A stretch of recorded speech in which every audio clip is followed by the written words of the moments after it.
Welcome back to Dirt Obsession, gentlemen, and potentially one or two super butch ladies with masculine nicknames like Mac or Manny. Today we're going to talk about the most reliable ATVs ever made, of course, delivered in the typically tiered numerical order you'd expect from a crappy YouTube channel like this one. Now let's get the schema for this one out of the way right away, because a list like this is sure to trigger some folks, and I encourage you to let me have it. It's why I'm here. But ranking ATVs by reliability isn't an exact science like you might expect from the automotive industry. Of course we can look at recalls, but service records and documented failures, even when available, may not present an accurate representation of the current market, especially when so many ATV enthusiasts are DIY garage mechanics, stubbornly taking on the most daunting of the wrench tasks on their own. That said, going by reputation, experience, some lazy research, and feedback, I think we can generally come up with a pretty solid idea of who makes the most reliable ATVs on the market today, and do so without making it strictly a popularity contest. Jumping right into it, let's start at the top, because the biggest surprises for everyone is going to come as we rank down the list instead of up. No one's going to be surprised with the number one pick of reliable ATVs, and that of course is Honda. Honda was one of the pioneers of off-road, pun intended, with the OG ATC 90, and they kept killing it over the years with both the highly raceable sport quads like the 250R and one of the best-selling utility models of all time with the 4Trax 300. Honda went on to produce some of our personal favorites too, like the 400EX and the 450R. But nowadays, Honda's adult ATV lineup has whittled down to the more utility than sport 4Trax line of super reliable, albeit somewhat uninspiring ATVs.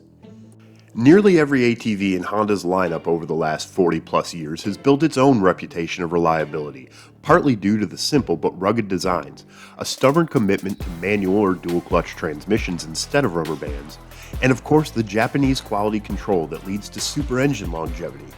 Combine all that with a super solid build quality and very modest power, and you've got a recipe for a four-wheeler that never wants to quit. Number 2 is where I start to hate my own list, because personal preference departs from God's honest truth here. But personal experience, lots of researching and feedback from you guys tells me that number 2 in reliability is very probably Suzuki. Suzuki, like Honda, was an early ATV innovator, adding the fourth wheel while other ATV manufacturers were still playing with 3. There were certainly models over the years that didn't have the reliable reputation on par with Honda. The LT 500 or Quadzilla comes to mind. But later models like the Eiger and the King Quad were super reliable. King Quad owners are especially quick to tout the reliability of their machines, and it is indeed hard to find a trend of issues for any given model year like some of their competitors have. Props to you, Suzuki. I can also appreciate the fact that you've never made one of those heathenish side-by-sides. Now bring back the Z400 or LTR 450. Next on the list is Yamaha, and yes, Yamaha has a great reputation of reliability, and yes, I myself admittedly am a fanboy of Yamaha ATVs, especially the Raptor 700 and the Grizzly, but the latter is where my problem lies, and even though it's one of my favorite ATVs of all time, my last Grizzly was a 2016 model that I bought brand new, and it had the 708 Suzuki motor instead of the bulletproof 686 that powered previous years, as well as the 2019s and above. The first year of the 708 motor had some serious top-end issues, which had the engine smoking by its first oil change. That combined with a variety of other little headachy things that came up, like the starter spring and the four-wheel drive servo malfunctioning. Yes, that's enough for me to call it a minor chip in the armor and allow the King Quad to top the Grizzly in terms of reliability. But I still prefer the Grizzly over the King Quad as long as you avoid those 708 motor years. Rounding out the top 4 is Kawasaki, and many folks will tell you that Kawasaki should be higher on the list, especially after the issues I just described with certain model Grizzlies. However, brute forces seem to have a myriad of smaller issues pop up in forums that seem like they should have been fixed over the years. But not even Kawasaki's paying much attention to the brute force anymore. I mean seriously, it's been about 10 years since Kawasaki produced either their own commercial or lent one to one of the major media outlets like ATV On Demand or Dirt Tracks TV. Lots of complaints about the engagement of the four-wheel drive system and the diff lock, clutches loosening causing belt slippage, and some overheating issues and radiator fan problems which are probably very closely linked. All things considered, these are relatively minor issues that many guys are going to be able to fix in their own garage. But for me, it's enough to drop Kawasaki down to number 4. It's important to keep in mind that we're also being nitpicky here. The top 4 manufacturers from Japan have all built a reputation of reliability over time, and all of them are super sound. Next up is CanAm, and it honestly pains me to put CanAm down this far on the list because we've had pretty good luck with CanAm. But dang it, you silly Canadians, you did it to yourselves by developing a loyal following of power mud enthusiasts who just love blowing rear diffs and popping axles like troubled teen girls pop pills. Seriously though, the CanAms are built to take some pretty serious abuse, and they've got the performance to dish that abuse out. We've had some pretty good luck with the Outlander, and if we were in the market for a big bore performance-oriented machine, the list would probably only consist of the Outlander or Renegade. Next up, I'd probably go with Chemco, and this could easily go higher on the list, especially since Chemco has produced parts for several other manufacturers on this list, and even some high-quality motorcycles like the BMW G450X Enduro.